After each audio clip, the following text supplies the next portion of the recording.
Que direz-vous d'un voyage dans le temps? Venez avec moi, venez visiter une maison andalouse comme il y en avait à l'époque. Venez. Nous pénétrons dans la maison andalouse de Cordoue, un refuge où les époques fusionnent en une danse envoûtante. Chaque pierre, chaque courbe murale résonne de l'histoire où les cultures s'entremêlent. Ibn Burd al-Asghar écrivait « Quel état merveilleux de la plume qui boit l'obscurité pour créer de la lumière ».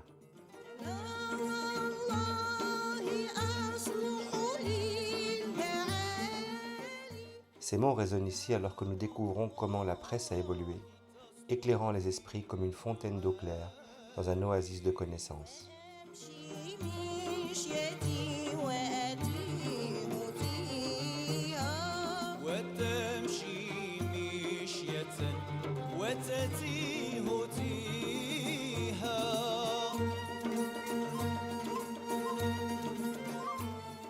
Des patios aux mosaïques chatoyantes au plafond en bois sculpté. Chaque détail raconte une histoire d'exquisité et d'innovation.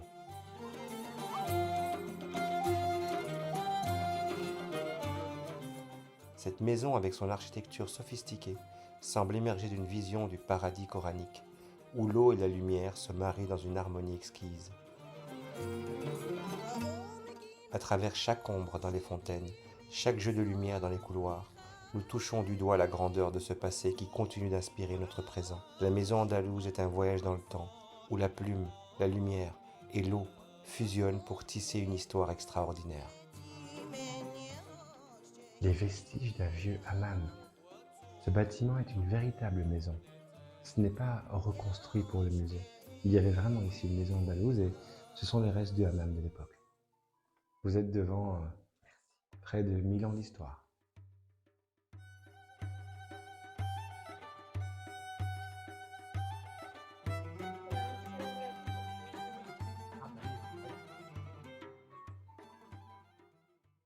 Regardez cette porte.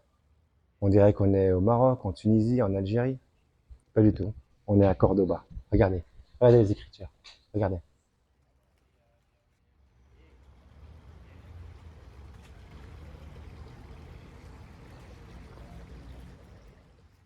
Averroès, mes amis. Averroès. Ibn Rushd. Il est né ici, à Cordoue, au XIIe siècle. Il est connu comme étant le commentateur des textes d'Aristote. Ces textes d'ailleurs sont encore aujourd'hui étudiés dans les universités du monde entier. Il a essayé de concilier la philosophie grecque et la religion, la raison et la foi, intégrer du libre arbitre dans les religions. C'était un grand homme.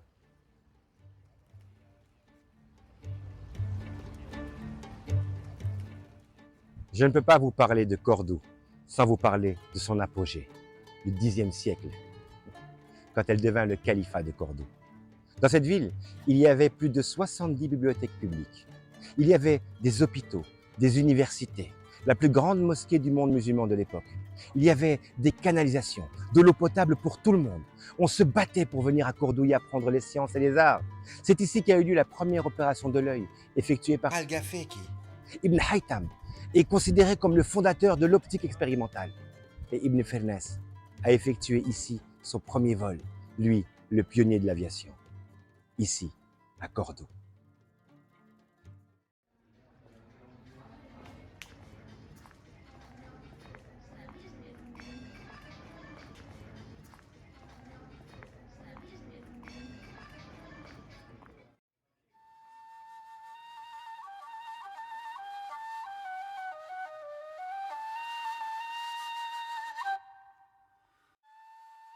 Et c'est sous le regard du Christ aux lanternes, qui garde la ville depuis que ses frères juifs et musulmans sont partis, que nous allons dire au revoir à la ville de Cordoue. Au prochain épisode, je vous emmène à Séville.